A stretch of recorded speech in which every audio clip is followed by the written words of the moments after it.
जादू मंतर हा मंतर तुझा स्वॅग ओजी ओजी।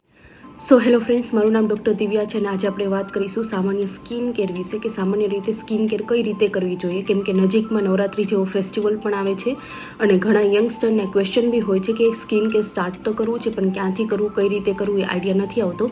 તો આપણે આજે સમજીશું કે સ્કિન કેર કઈ રીતે કરવું જોઈએ. આજે આપણે વાત કરીશું એક્સટર્નલ સ્કિન કેર વિશે કે જે પાર્ટ 1 રહેશે અને પાર્ટ 2 જે છે એમાં રહેશે કે ઇન્ટરનલી તમે તમારી લાઇફસ્ટાઈલમાં કઈ રીતે સુધારો કરો છો અને જેના લીધે તમારી સ્કિન જે છે એની હેલ્થ તમે કઈ રીતે ઇમ્પ્રૂવ કરી શકો છો.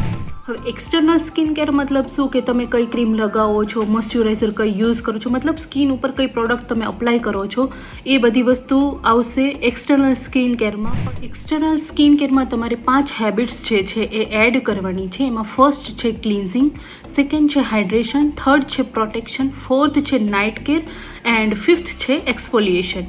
આપણે વાત કરીશું ક્લિન્ઝિંગ. ક્લિન્ઝિંગ મતલબ શું કે તમારા ચહેરાને તમારે તમારી જે સ્કિન ટાઈપ છે એ અનુસાર તમારે એક ફેસ વોશ ચૂઝ કરવાનું છે અને 1 to 2 મિનિટ સુધી સ્કિન ઉપર એને નોર્મલી મસાજ કરવાનો છે જેથી તમારી સ્કિન ઉપર રહેલા ડર્ટ, પોલ્યુશન અથવા તો બીજો કોઈ બી કચરો છે યા તો ઓઇલ છે એ રિમૂવ કરવાનું છે. સેકન્ડ સ્ટેપ છે હાઇડ્રેશન, મતલબ કે સ્કિનને પ્રોપર હાઇડ્રેશન પ્રોવાઈડ કરવું. આના માટે તમે તમારી સ્કિન ટાઈપ અકોર્ડિંગ મોઇશ્ચરાઇઝરનો ઉપયોગ કરી શકો છો. ઇવન તમારી સ્કિન જે છે ઓઇલી છે સ્ટીલ તમારે મોઇશ્ચરાઇઝર યુઝ કરવાનું છે.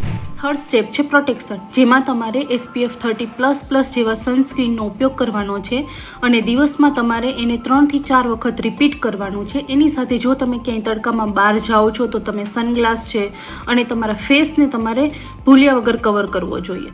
છે નાઇટ કેર, તો નાઇટ કેરમાં મોસ્ટલી તમારે તમારો ફેસ ક્લીન કરીને મોઇશ્ચરાઇઝર લગાવીને તમારી એજ અકોર્ડિંગ અને તમારો મેઇન સ્કિનનો શું કન્સર્ન છે એ અકોર્ડિંગ તમારે કોઈ પણ નરિશિંગ ક્રીમ અથવા તો નરિશિંગ સિરમ યુઝ કરવા જોઈએ, જેમાં વિટામિન સી છે, રેટિનોલ તમારી એજ અકોર્ડિંગ છે અથવા તો તમે હાયલોરોનિક એસિડનો પણ યુઝ કરી શકો છો. છે એક્સફોલિએશન, મતલબ કે તમે તમારી સ્કિનના જે ડેડ સેલ્સ છે એને રિમૂવ કરવા માટે વીકમાં 1 થી 2 વખત માઇલ્ડ અને જેન્ટલ સ્ક્રબ અથવા તો કેમિકલ પીલનો પણ યુઝ કરી શકો છો, જેમાં AHA અને BHA નો તમે સમાવેશ કરી શકો.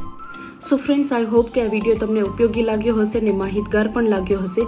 તો મેક્સિમમ લોકો સાથે આ વિડીયોને શેર કરો અને આપણે મળીએ પાર્ટ 2માં કે આપણે ઇન્ટરનલી આપણી બોડીને કઈ કેર આપવી જોઈએ કે જેનાથી તમે સ્કિન હેલ્થને ઇમ્પ્રૂવ કરી શકો.